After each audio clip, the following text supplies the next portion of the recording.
పిఠాపురంలో రగులుతుంది మొగల్ పొద. వర్మ గారి మీద నాగబాబు గారు కామెంట్స్. పిఠాపురంలో మళ్ళీ లబిడి దిబిడే, మామూలుగా లేదు బ్యాటింగ్ మాత్రం. జనసేన వర్సెస్ తెలుగుదేశం పార్టీ మధ్య విభేదాలు కూడా మరోసారి రచ్చకెక్కాయి. తమ నాయకుడు వర్మ గారు చెప్పబట్టి పవన్ కళ్యాణ్కి ఓటేశాం అని చెప్పేసి జనసేన పార్టీ ఇన్ఛార్జ్ మర్రెడ్డి శ్రీనివాస్ మీద వర్మ గారి అనుచరులు ఆగ్రహం కూడా వ్యక్తం చేశారు. దెబ్బకి ఆయన అక్కడ నుంచి పారిపోయాడు. ఈరోజు ఏదో ఒక కార్యక్రమంలో పాల్గొనేందుకు వచ్చామంటే జనసేన పార్టీ ఇన్ఛార్జ్ మర్రెడ్డి శ్రీనివాస్ మీద వాగ్వాదాన్ని కూడా దిగారు తెలుగుదేశం పార్టీ నాయకులు. దీంతో తెలుగుదేశం పార్టీ అదేవిధంగా జనసేన పార్టీ శ్రేణుల మధ్య తోపులాట కూడా జరిగేది. ఈరోజు పిఠాపురంలో జనసేన పార్టీ శ్రేణుల్ని తెలుగుదేశం పార్టీ శ్రేణులు అడ్డుకోవడం జరిగింది.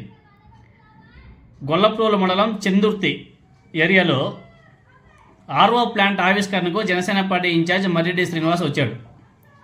అయితే ఈ కార్యక్రమానికి వర్మ గారికి ఆహ్వానం అందలేదు. ఇదే అంశం మీద వర్మ గారి అనుచరులు జనసేన పార్టీ ఇన్ఛార్జిని నిలదీశారు. దీంతోనే ఏం చేయాలో పాల్పోని ఆయన కార్యక్రమం మధ్యలోనే తిరిగి జపాంక్ వెళ్ళే సమయంలో తెలుగుదేశం పార్టీ అదేవిధంగా జనసేన పార్టీ శ్రేణులు ఒకరి మీద ఒకరు వ్యతిరేకంగా నినాదాలు కూడా చేసుకున్నారు. మా వర్మ గారు చెప్పబట్టే మీ పవన్ కళ్యాణ్కి ఓటేసామని చెప్పేసి వర్మ గారి అనుచరులు తెలుగుదేశం పార్టీ కార్యకర్తలు తన మనసులోని మాటను కూడా భయపెట్టేశారు. వాళ్ళకు పోటీగా జనసేన పార్టీ శ్రేణులు కూడా రావడంతోనే వాగ్వాదం అక్కడ ఎక్కువైంది. ఒకరినొకరు నెట్టుకోవడం కూడా జరిగింది అక్కడ.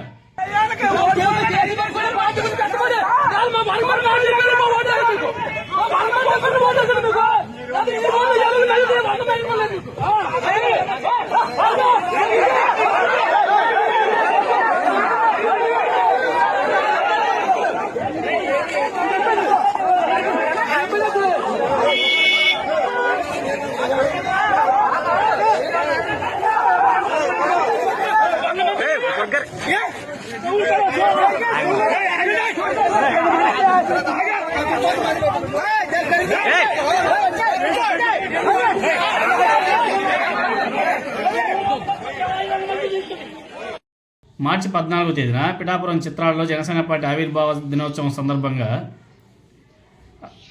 ఆ సభలో నాగబాబు గారు పిఠాపురం తెలుగుదేశం పార్టీ ఇన్ఛార్జ్ వర్మ గారిని ఉద్దేశిస్తూ పరోక్షంగా మాట్లాడాడు. పిఠాపురంలో పవన్ కళ్యాణ్ గెలుపులో ప్రధానంగా 2 ఫ్యాక్టర్స్ పనిచేశాయి. ఒకటి జనసేన పార్టీ ప్రెసిడెంట్ పవన్ కళ్యాణ్, రెండవది జన సైనికులు, అదేవిధంగా పిఠాపురం ఓటర్లు. మరెవరైనా సరే పవన్ కళ్యాణ్ గెలుపులో తమ పాత్ర ఉందని చెప్పేసి అనుకుంటే అది వారి కర్మ అని చెప్పేసి ఒత్తి మరీ పలికాడు నాగబాబు గారు. నాగబాబు గారికి వర్మ గారు ఆ సమయంలోనే గట్టిగా కౌంటర్ కూడా ఇచ్చాడు. ఆ వ్యాఖ్యల మీద వర్మ గారి అభిమానులు అయితే నా సామాన్యంగా బీభత్సం రచ్చ చేశారు. ఆ సభ జరిగిన తర్వాత వర్మ గారు సైతం సోషల్ మీడియా వేదికగా జనసేన పార్టీకి కౌంటర్ వేస్తూ పోస్టర్ కూడా పెడుతూ వచ్చాడు. ఈ తరుణంలోనే వర్మ గారి అభిమానులు పిఠాపురం జనసేన పార్టీ ఇన్ఛార్జ్ మర్రెడ్డి శ్రీనివాస్ మీద బహిరంగంగా ఆగ్రహం కూడా వ్యక్తం చేయడం ఇప్పుడు జనసేన తెలుగుదేశం పార్టీ 2 పార్టీల్లోనూ చర్చాంశమైంది. అసలు పిఠాపురం మాత్రం నా సామాన్యంగా అట్లే రచ్చ అవుతుంది. మొన్న ఎలక్షన్ వరకు పవన్ కళ్యాణ్ చూసి పిఠాపురం ఒక పైకి ఉండేది, అంటే పేరు మారిపోయిపోయేది. ఇప్పుడు పిఠాపురం అంటే నాగబాబు ప్లస్ వర్మ తెలుగుదేశం జనసేన పార్టీ మధ్య వార్ మామూలుగా లేదు. అసలు ఆ వార్ ఇప్పుడు 2 పార్టీల మధ్య చిచ్చు పెట్టి ఎలా ఉంది. ఎనీహో మొత్తానికైతే ఈరోజు మాత్రం జనసేన పార్టీ నాయకులు మాత్రం తెలుగుదేశం పార్టీ వాళ్ళు మామూలుగా బ్యాటింగ్ మాత్రం బీభత్సం అసలు గట్టిగా వేసేసి